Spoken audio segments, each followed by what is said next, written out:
Once upon a time, in a faraway land, there was a king named Midas. He lived in a beautiful palace. The palace was very big, with many rooms and gold decorations. The king had many servants and a wonderful life. But King Midas had one great love, gold. He loved gold more than anything in the world. He liked to count his gold coins every day, and he loved to see gold everywhere. His palace was full of it. Midas was a very rich man. He had everything that a king could want. But he was never happy. He always wanted more gold. He thought, if I had more gold, I would be happy forever. His dream was to have everything in his life turn to gold. One sunny afternoon, King Midas was walking in his garden. He had many beautiful flowers, trees, and fountains in his garden. He loved the garden, but he loved gold more. As he walked, he saw a man sitting under a tree. The man looked tired and hungry. His clothes were old, and he looked like he hadn't eaten for days. King Midas went over to the man and said, "Who are you? Why are you sitting here in my garden?" The man looked up and smiled. "I am Dionysus, the god of wine and happiness," he said. "I have come to help you, King Midas." Midas didn't believe him at first. He thought the man was just a poor beggar. But Dionysus said, "I am the god Dionysus, and I can give you one wish. You can ask for anything you want. Just tell me what you wish for."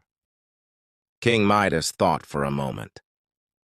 He loved gold more than anything else. He said, "I wish that everything I touch will turn to gold." Dionysus looked at him carefully.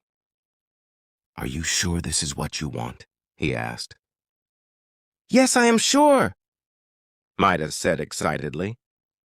"I want everything I touch to be gold." Dionysus smiled and said, "Very well. Your wish is granted. But remember, gold is not the most important thing in life. Be careful what you wish for."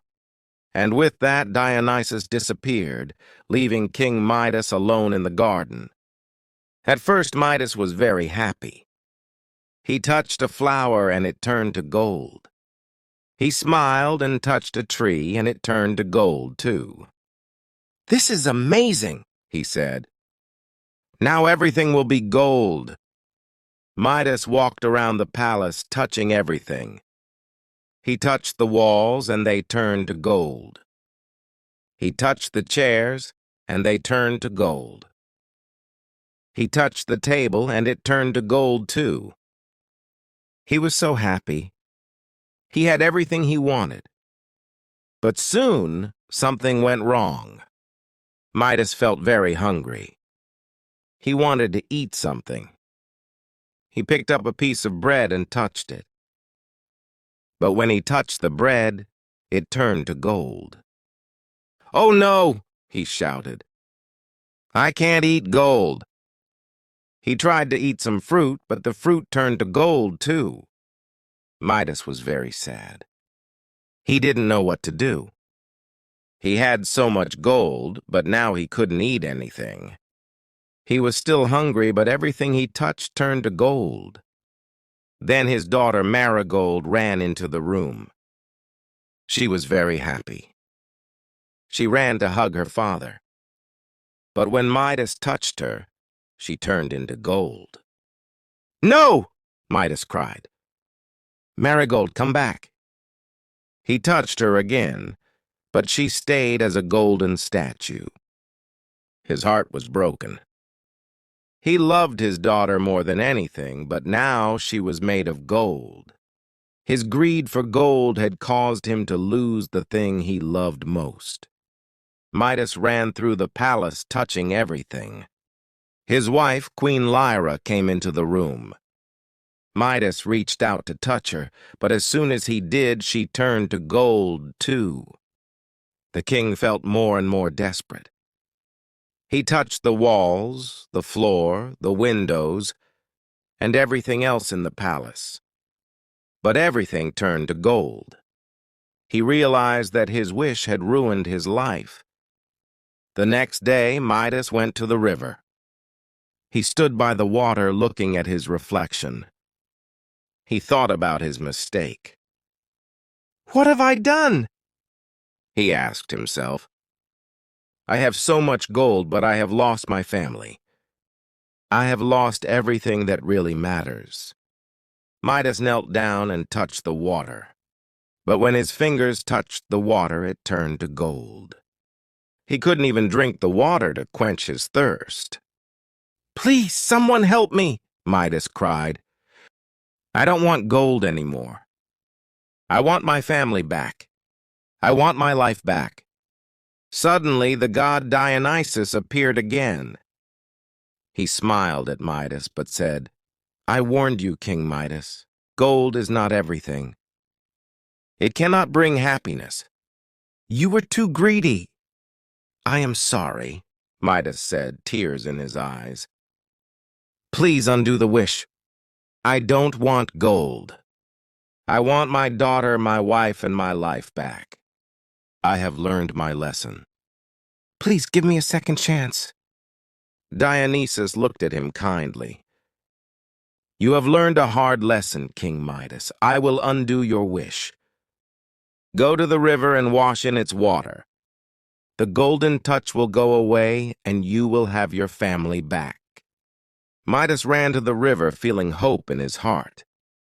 He dipped his hands into the water. Slowly, the golden touch disappeared. The water turned back to its normal form. Midas could feel the magic leaving his body. He smiled, knowing that his wish would soon be undone. As he looked up, he saw his daughter, Marigold, standing in front of him. She was no longer gold. She smiled and ran to hug her father. "Father, you are back," she said. Then Queen Lyra appeared. She was also no longer gold. Midas ran to her and hugged her tightly. He was so happy to have his family back. "I am so sorry," Midas said, holding his family close. "I was too greedy. I wanted gold more than anything. But now I see that gold is not the most important thing. You are the most important thing in my life. I promise I will never be so greedy again." From that day on, King Midas ruled his kingdom with kindness. He gave away much of his gold to help his people. He learned that love and family are the most important things in life. He no longer cared about gold, and he was a much happier king. Midas spent his days with his family. They played together, worked together, and shared many happy moments. The people of the kingdom loved their king because he cared for them, and he was no longer focused on gold. And so King Midas lived a long, happy life, surrounded by his family and his people. He had learned that true happiness comes from love, not from wealth.